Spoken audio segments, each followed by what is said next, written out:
25 ans partis. 25 ans subsistés uniquement d'Amérique et de Canada. Je me serais épuisé à me vouloir un étranger par rapport à celui que la France avait comblé jadis, au point d'abolir en lui tout sentiment d'étrangeté.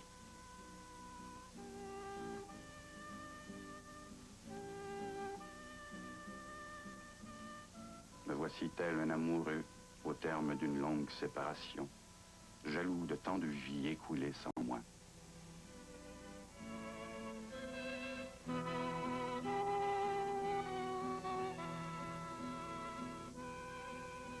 Dure méfiance de l'absence. Les choses seront-elles conformes à l'image qu'on avait emportée et qu'on rapporte? On arrive exigeant et agressif, appréhensif et vulnérable.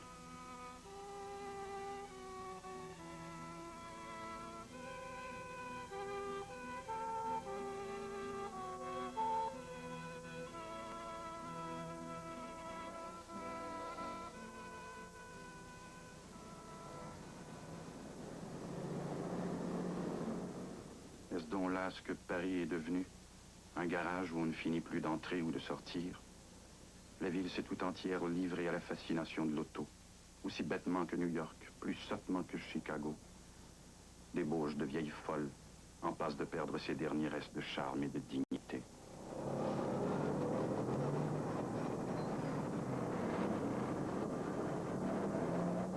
Que reste-t-il du vaste accueil de Paris, de l'exquise mesure de son animation, et de sa rumeur mouvante et détendue, et de ses grands espaces libres et de ses immenses silences, et de ses refuges d'ancienneté?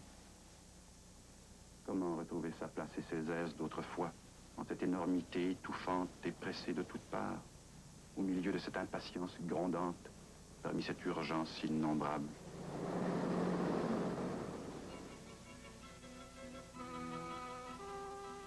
Nobles falaises humaines, à l'exacte et généreuse hauteur, pour l'ordre et le bonheur de toute contenance. Longtemps vous aurez identifié Paris comme l'écriture de quelqu'un, mais vous vous dressez désormais en contradiction avec une nouveauté aveugle et féroce.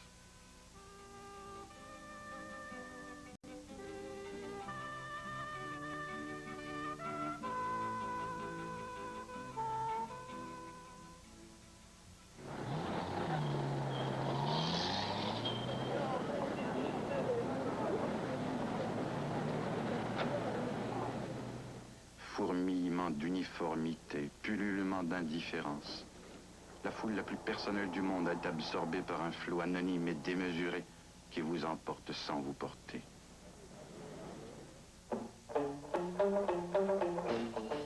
Ancêtres des beatniks, les rapins sont disparus et les croûtes de leur opiniâtre misère sont remplacées par une ferraille universelle et garantie contre le dépaysement.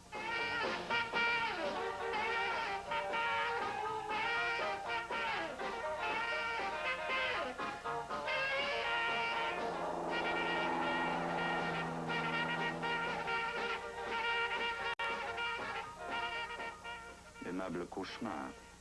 On pourrait n'être pas parti et piétiner sur place en son coin d'Amérique, tant les familiarités et les ressemblances s'accusent parmi les choses et les gens. Portland, Burlington, Toronto? Non. Paris. Main Street, dimanche après-midi? Maintenant, au boulevard Saint-Germain, n'importe quand.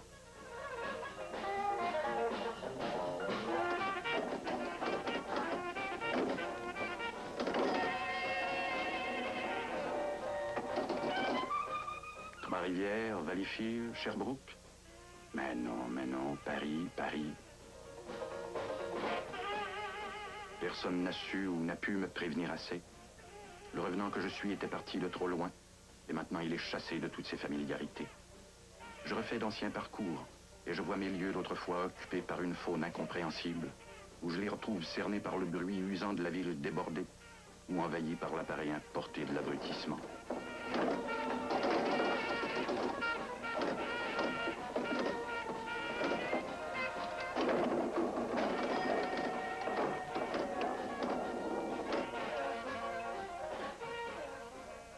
La nuit même n'a pas été épargnée.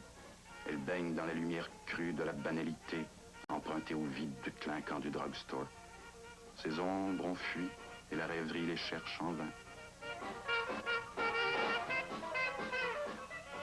Déception amère, amère.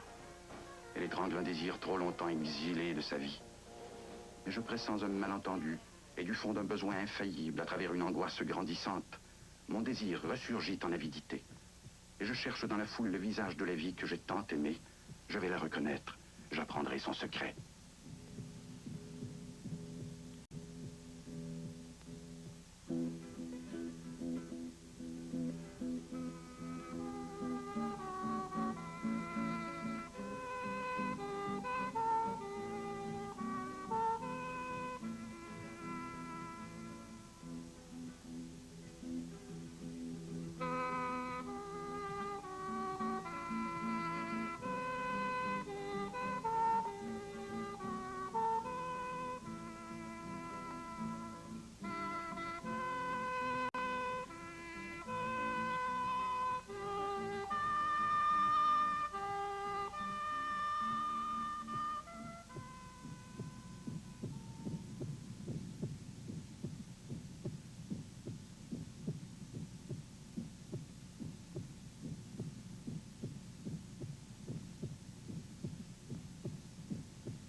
Suis-je aveuglé?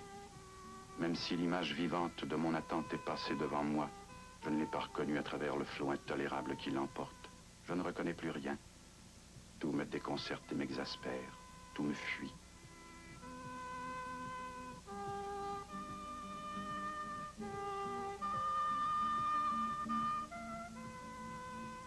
Elle est donc disparue à jamais, la douce intensité de jadis. Je suis tenté de renoncer à ma quête. Mais au milieu d'un vertige de colère et de refus, je faiblis et m'attarde encore, et je me fige douloureux, éperdument hostile, révolté d'aimer toujours, comme un homme trompé.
Notre passé ne peut être tout entier aboli.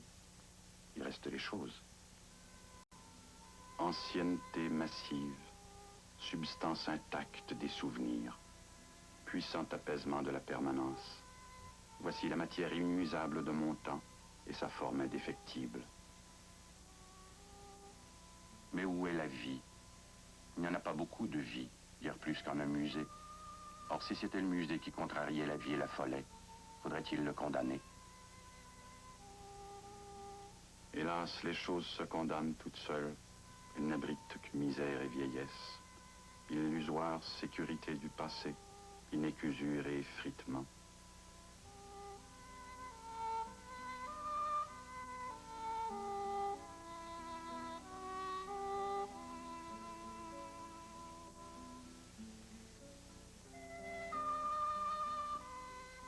Une immense décrépitude s'anime en moi et se pèle et se fissure, s'érode et se défait.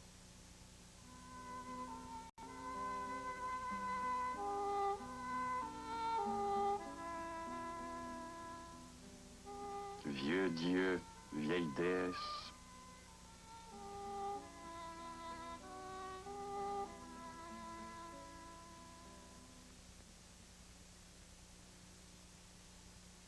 vieilles affaires, vieilles choses finies, débris de fonctions abolies, déchets de beauté.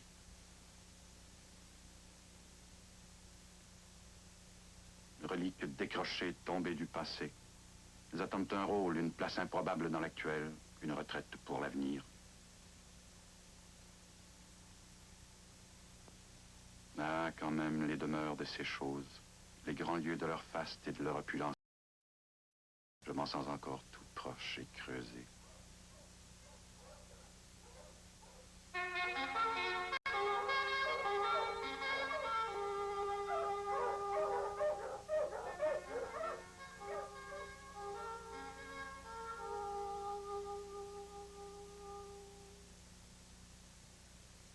Beau château mort. Je ne me souvenais plus qu'il était si mort. Non, mon petit, on ne joue plus ici, on ne vit plus ici. Mais je bénis ta vie, je bénis ton avenir. Tu ne peux pas savoir tout ce qu'ils incarnent et me disent soudain. Le château, lui, ne me parle plus. Il est la coquille d'une pensée héritée à travers les siècles. Au temps de ces seigneurs, le château était vraiment le monde et la chair de cette pensée. Les seigneurs étaient probablement de nobles salauds, mais qu'importe. Ils savaient vivre, ils abritaient assez de beaux désirs pour animer et meubler des palais exemplaires. La pensée du château n'est plus qu'une façon de penser, un jeu d'idées fixes appelé classicisme. Tu les apprendras, mon petit, et tu iras heureusement courir ailleurs plutôt que moi.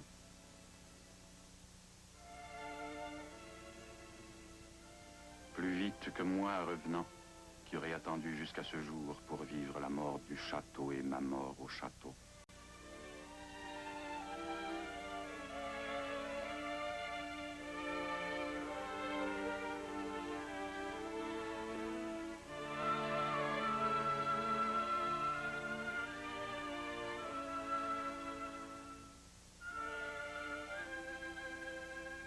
Belle sainte française que personne ne dérange plus, accordez-nous un sursis.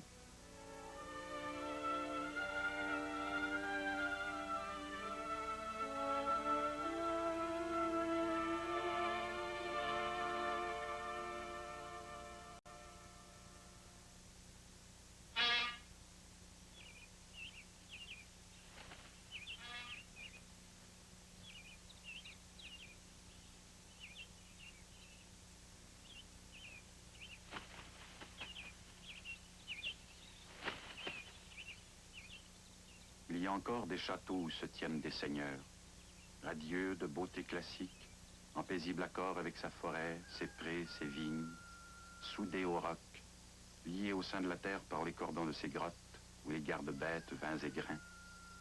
Un petit château encore en vie raconte à merveille la tradition et offre bonnement l'appât de la pérennité.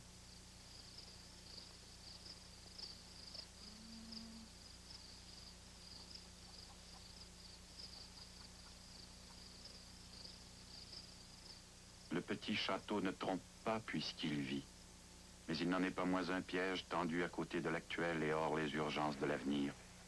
Car la vérité est que, livré à lui-même, il s'effondrerait. Il n'est qu'une agonie maquillée et prolongée à grands frais. Il n'est qu'un sursis.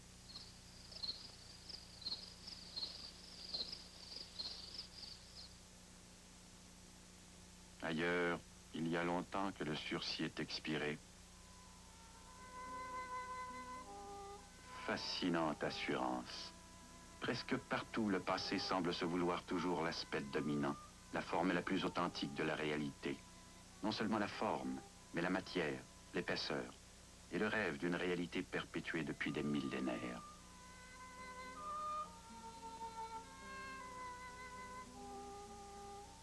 Homme d'un monde ancien, j'ai été formé ici. Homme d'un monde nouveau, j'ai été inventé ici. Sombre attrait de l'appartenance originelle. Labyrinthe d'une antique félicité.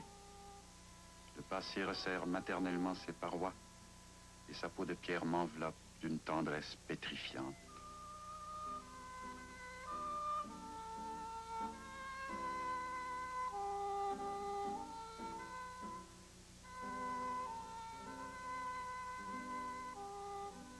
Peau de vieille peau rongée, crevée, tristesse affreuse de ses enveloppements.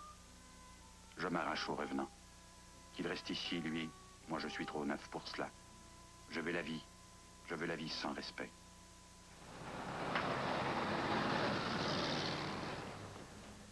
Ironie.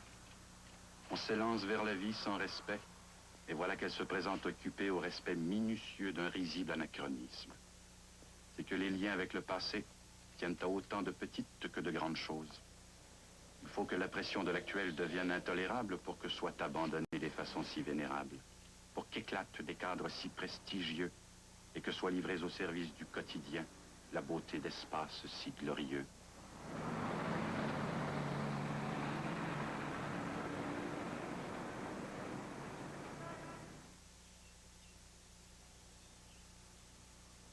Cependant, voyons bien en face, sans broncher, ce que peut signifier prendre le parti de la vie.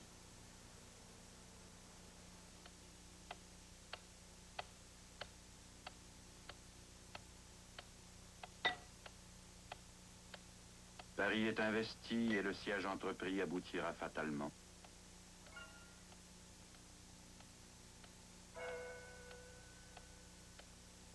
Une urgence mondiale a rejoint la France et l'oblige à ressembler à tout le monde et à demain.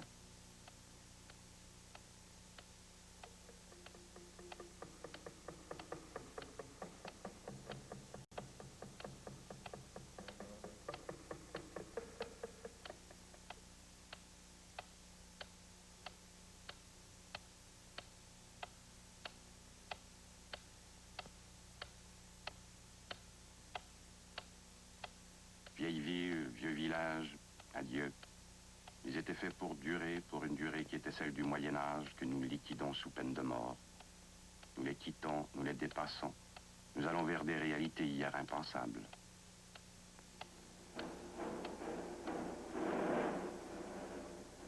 Le mur du passé ne garde plus rien. Il est troué, abattu par longtemps. Derrière, il se passe des choses formidables. La France, ancienne terre tellement retournée déjà, tellement remuée, travaillée, bouleversée, s'occupe à des labours gigantesques, telle une jeune Amérique.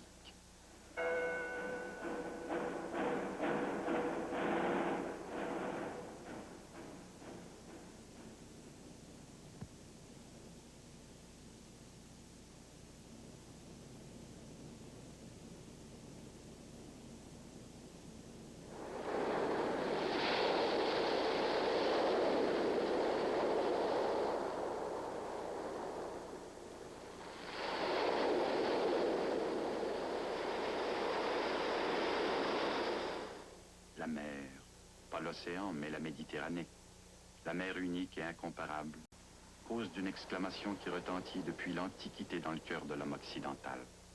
Prestige irrésistible de soleil et d'azur, légende d'histoire et de délectation. Nos moindres gestes de délassement se chargent d'avance d'un sens et d'une poésie qu'ils n'auraient pas ailleurs.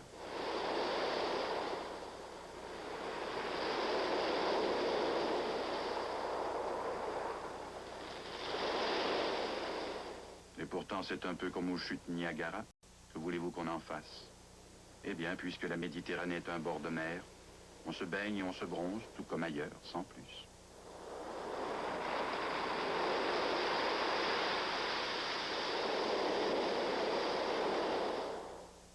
On s'attendait à autre chose, à quelque chose d'un peu grave et de spécialement intense, dans le plaisir d'être soi et dans la jouissance d'être là. On venait vers des rivages tellement privilégiés. Or, on s'est trompé d'adresse ou d'âge, et on est tombé au milieu d'un pèlerinage monstrueux.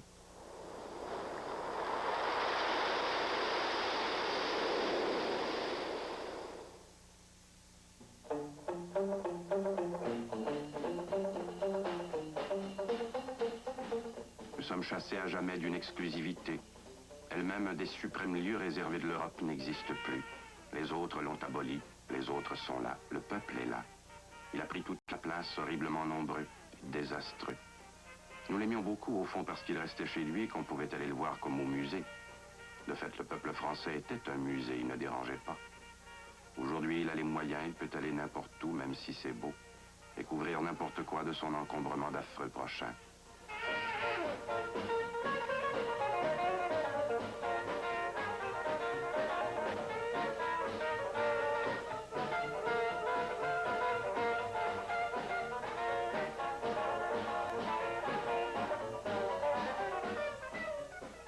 vasques sont en fête au bord de la mer, fête interminable, molle et morne.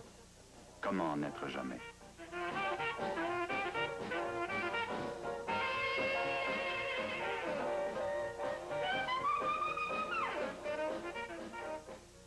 C'est bien ainsi, c'est très bien. Jamais la France n'a été plus aux Français, depuis qu'à l'instar de l'Amérique, la plus casanière et la mieux enracinée des nations, a découvert la mobilité et l'impermanence.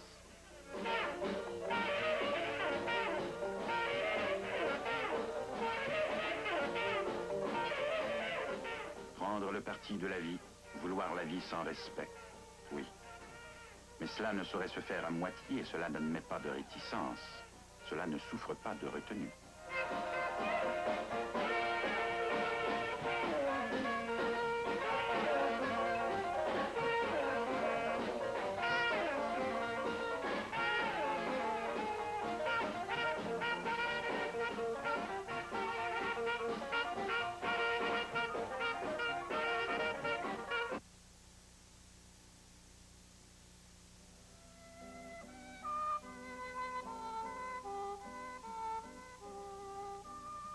La présence, les façons, la vie, l'être des autres, l'amour des autres, comme nous savions nous en protéger, comme nous étions habiles à tout filtrer, tamiser, comme nous savions écarter et choisir. Il n'y a plus de choix.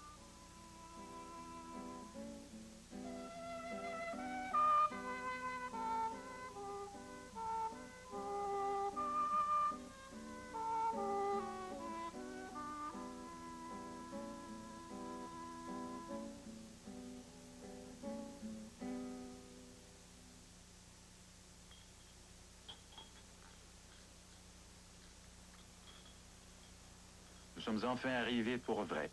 Nous ne sommes plus des revenants, mais de bons venants prêts à ce qu'il y a à prendre.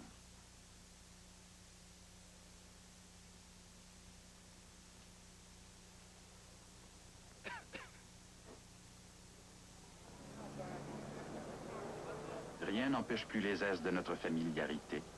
Nous avons percé une longue absence chargée d'événements. Notre erreur, c'était d'avoir figé le visage d'une ville et d'un pays au fond du souvenir, au cœur de la jalousie, sur l'insécurité de la pauvreté.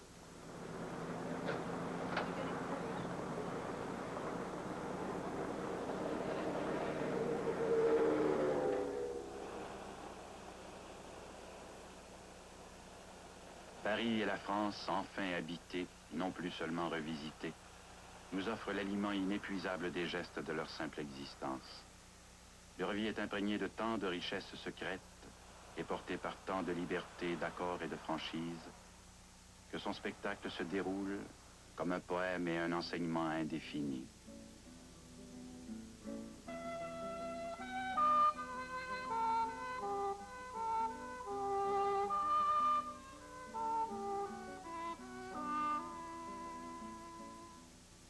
Le visage aimé, nous le rencontrons, nous savons le voir désormais. Parce que nous avons appris à lui consentir sa liberté parmi les apports imprévisibles du temps. C'est le même ancien visage, c'est la même vie renouvelée et prolongée, toute livrée à ses émerveillements, tout en don de son expression, tout en offrande de sa beauté.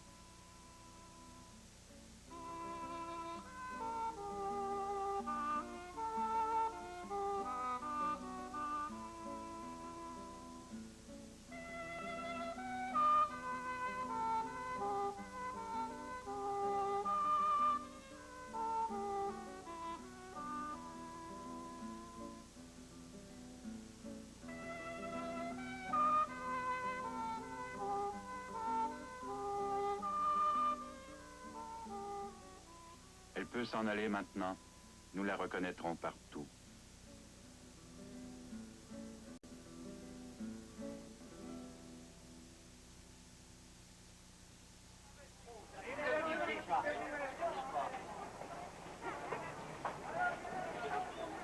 Vous avez vu comme on est belle encore aujourd'hui? Belle et flottée! Belle et flottée, la fille! Nous ne craignons plus d'aller vers le passé. Nous ne nous étonnons plus de le trouver si bien lié au présent, débordant de toutes espèces d'abondance et envahi par tant de vie.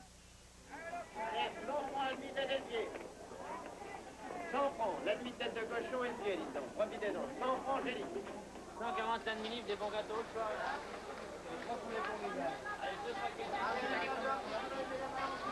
Mesdames, ça baisse dans la volaille, mesdames, allons-y, des prix. Allons-y, les ménagères, les 3 poulets pour 1000 belles, là. Hein. Alors, papa, on en dit 3 poulets pour 1000. Tu es l'homme, toi. Sambalicet, Californie, la fille un petit peu. La belle rose extra, là. Ah, là. Durcis que nous étions par une si longue absence, nous aurons fatalement prétendu choisir entre l'Ancien Testament des choses et le Nouveau Testament de la vie. Nous serons allés de l'un à l'autre en violence exclusive, désirant l'un sans l'autre, voulant sauver l'un de l'autre. Or, les deux testaments de la France ne laissent qu'un seul héritage, auquel nous avons part en qualité de proches parents. Notre réconciliation aura été de tout choisir parmi les abondances réunies du passé et de l'actuel.